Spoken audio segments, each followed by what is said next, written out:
20 years ago, people said, if you had a tough childhood, you're going to struggle for the rest of your life. Now, we are slowly starting to realize that we can rewire our brains to become resilient through neuro-plasticity. Emmy Sobieski managed to rewire her brain after childhood to become resilient, become a better listener, a better speaker, and a super learner. In my interview with Emmy, we also talk about following your curiosity, the importance of play, ultralearning, and the compounding effect of consistency.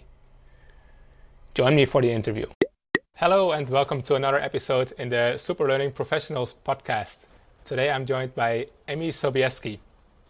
Emmy is founder of My 10 Min and she specializes in active listening. She coaches, she does coaching courses and workshops, and she's also a fellow in the On Deck Course Creator Fellowship. Welcome, Emmy.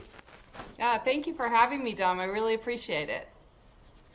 All right, so let's talk a bit about your learning journey. So you're an expert in listening and speaking. How did you get there? Well, I actually had a tough childhood and was sick a lot, had pretty aggressive parents, and I grew up very fearful and not a lot of connection with either parent. Always fearful that I would do something wrong, that I would get yelled at.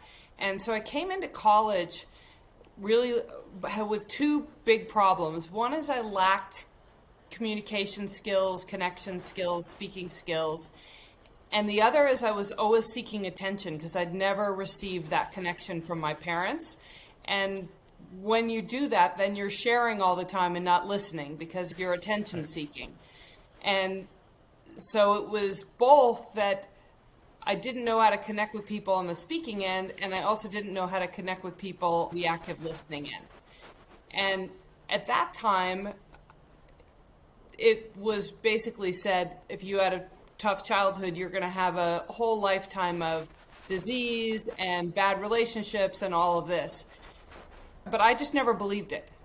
So I kept looking and learning and trying to get better. I had a friend that taught me how to interact with people better. I started diving into how to learn about listening. And now we found out that you can rewire your brain. You can rewire yourself to become resilient through neuroplasticity. I had that instinct about myself, and then it was even better when I found out now that it's actually true. You can completely rewire yourself. That's great. And what led you to this instinct? How did you get this idea? Like, hey, I can actually change that. Was there a particular experience in your life that triggered this? So, it's funny that you ask. I rode horses, and horses, you're training them all the time. Right. And then I had this great trainer, and she's training me how to communicate with my horse better. And then my horse is getting better through different motions and through me teaching him. And then I'm learning better how to communicate with him. So when I came to college, I would notice that when I was talking to other students or interacting with people, a lot of those interactions felt bad. They just felt like something was off.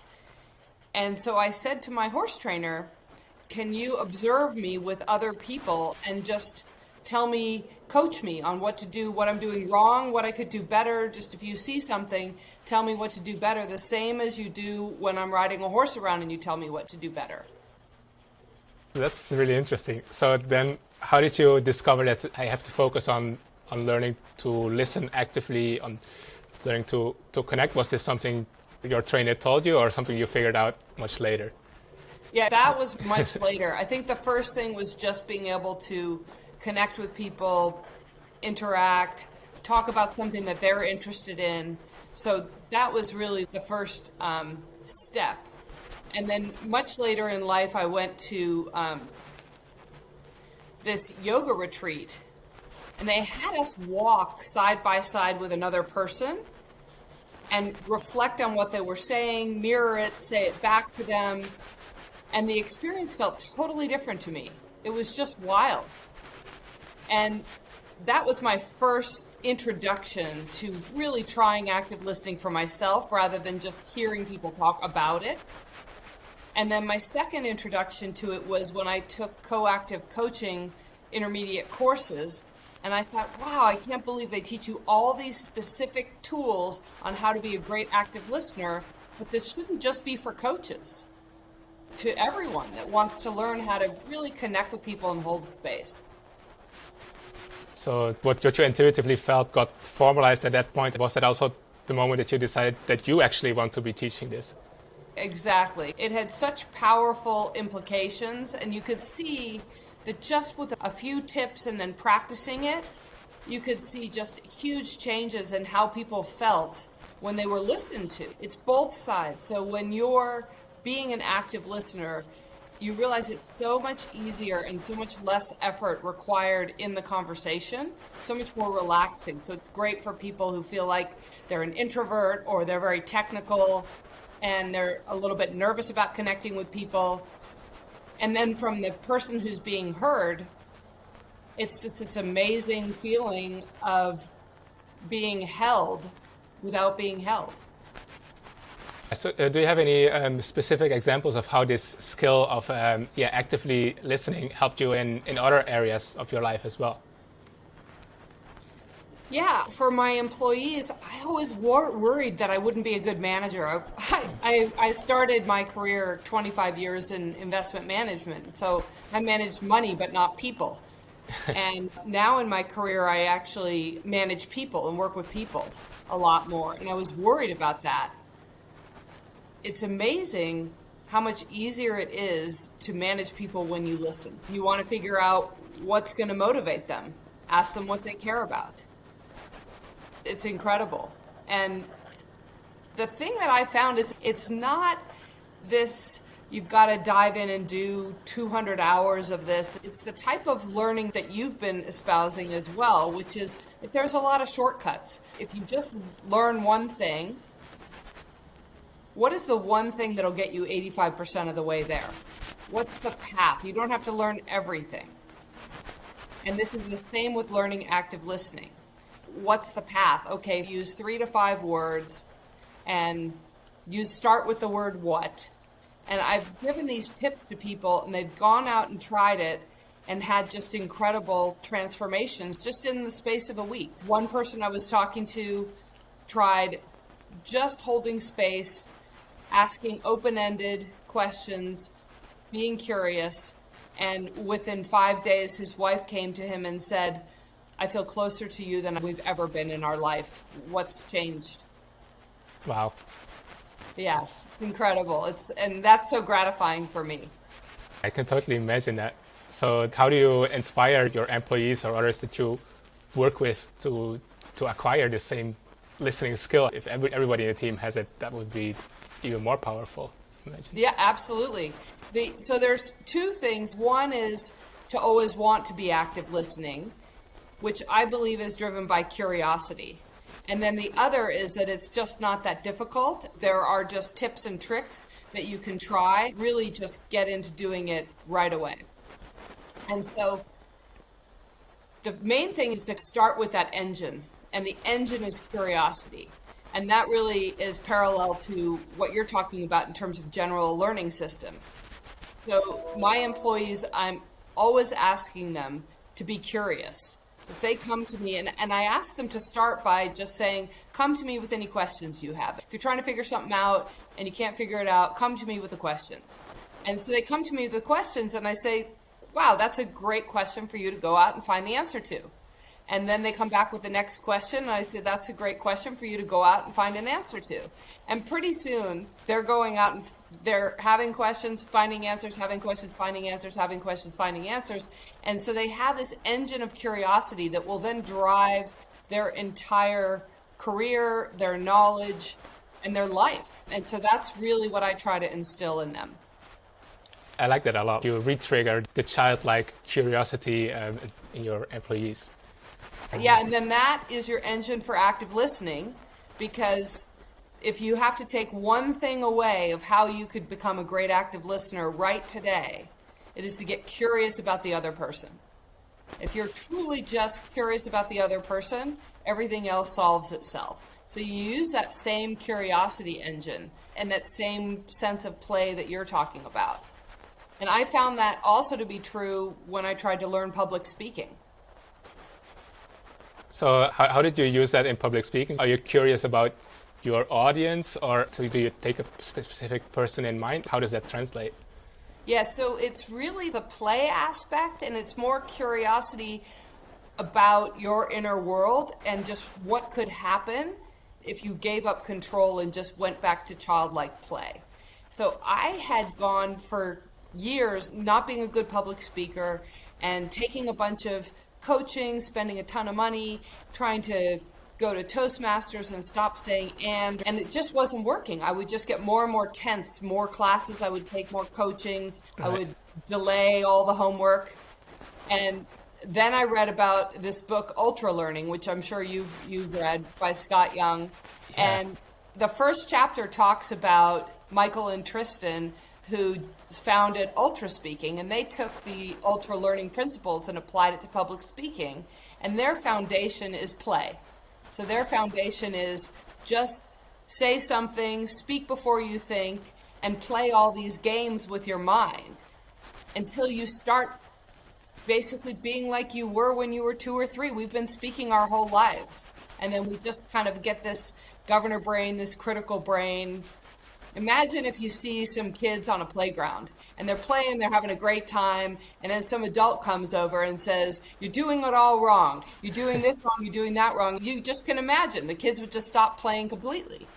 And so it's the same thing when you're speaking and it's not fun and you're thinking you've got this governor brain, self-critic saying you're doing it all wrong.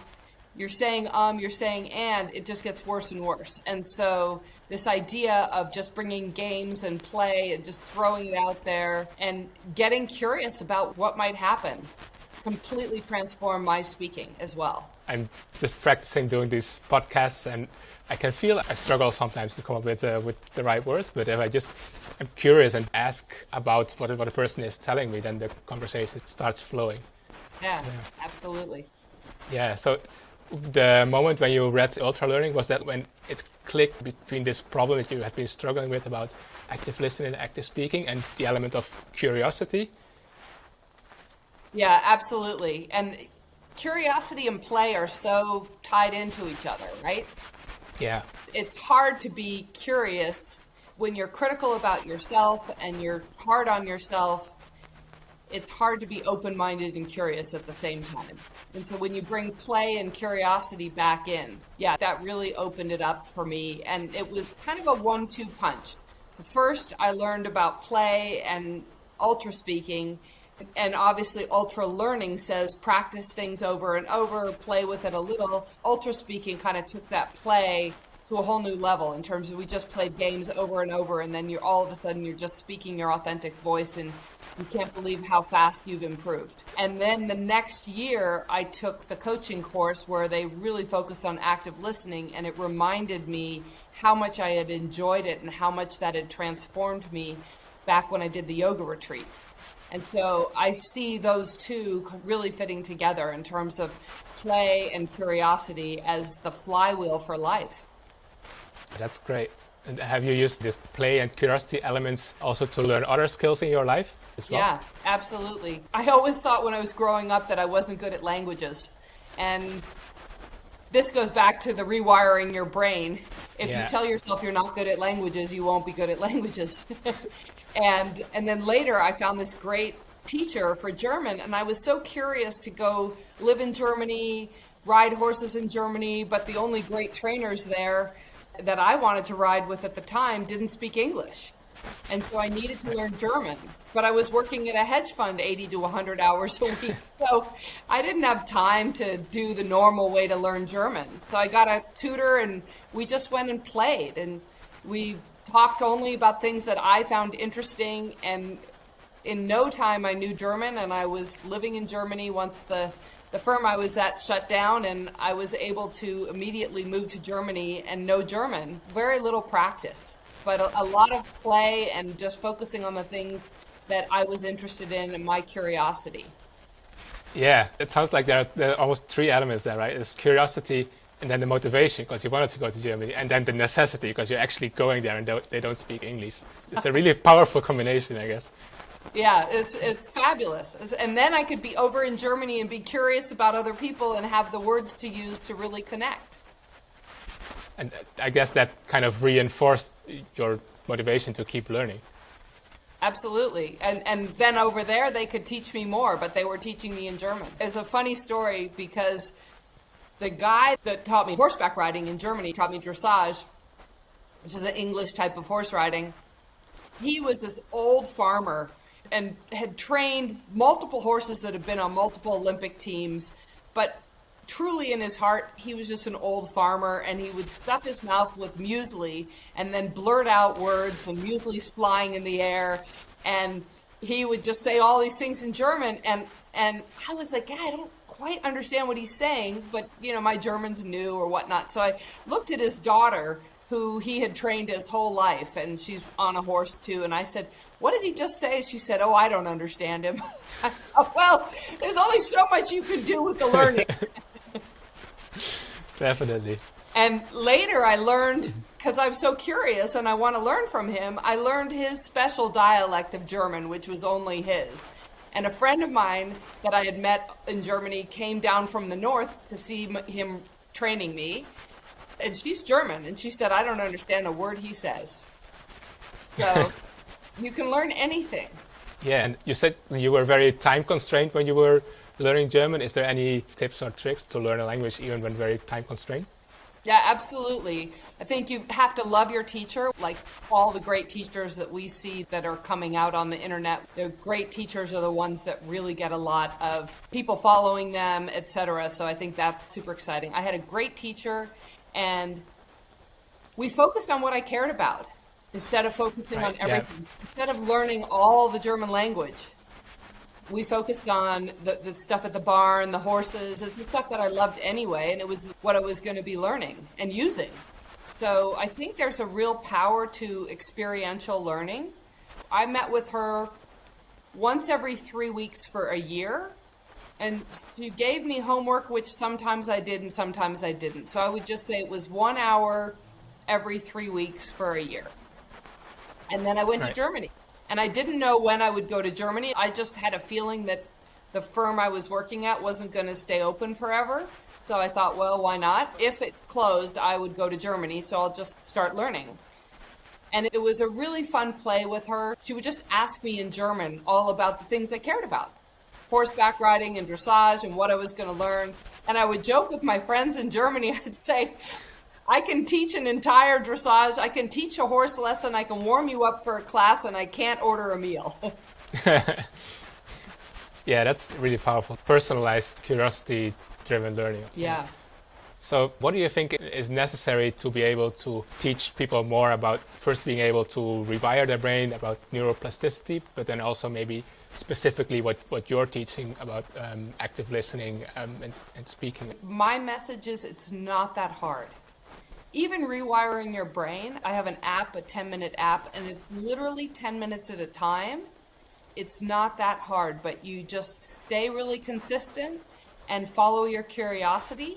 Don't feel too overwhelmed. Just do it 10 minutes at a time. And that can be practicing using certain types of questions, doing follow-up questions. That can be building your resilience just by taking deep breaths and paying attention to your breath, how your breath is coming in or out, or your chest or your body. All of this rewiring, whether you're rewiring to learn something new or you're rewiring to become more resilient, all of it is just about consistency. Taking those little steps, but taking them consistently, making it a habit. Yeah. Have you ever heard of Chris Nickick? I haven't heard of him. He is a young man with Down syndrome.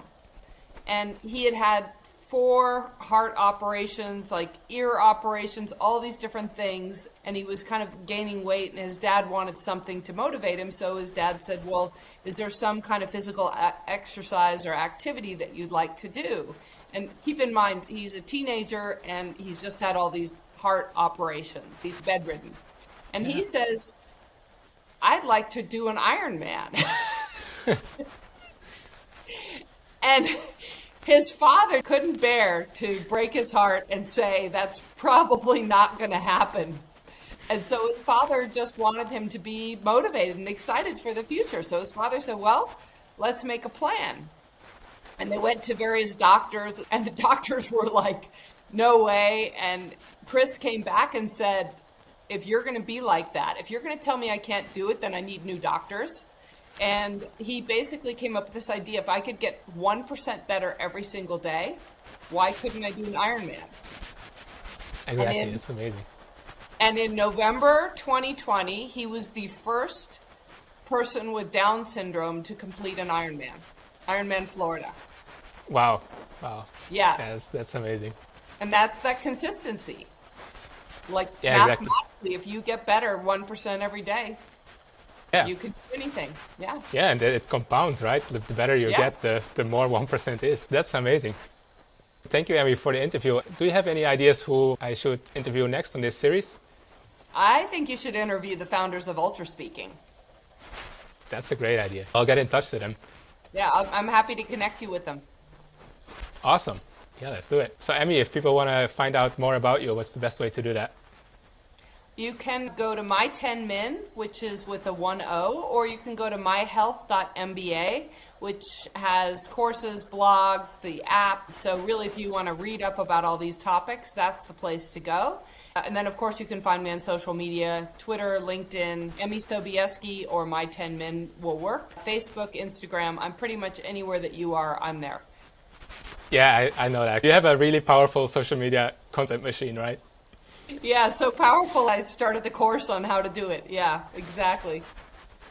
That's amazing. All right. Thank you for the interview, Emmy. Yeah, thank you for having me, Dom.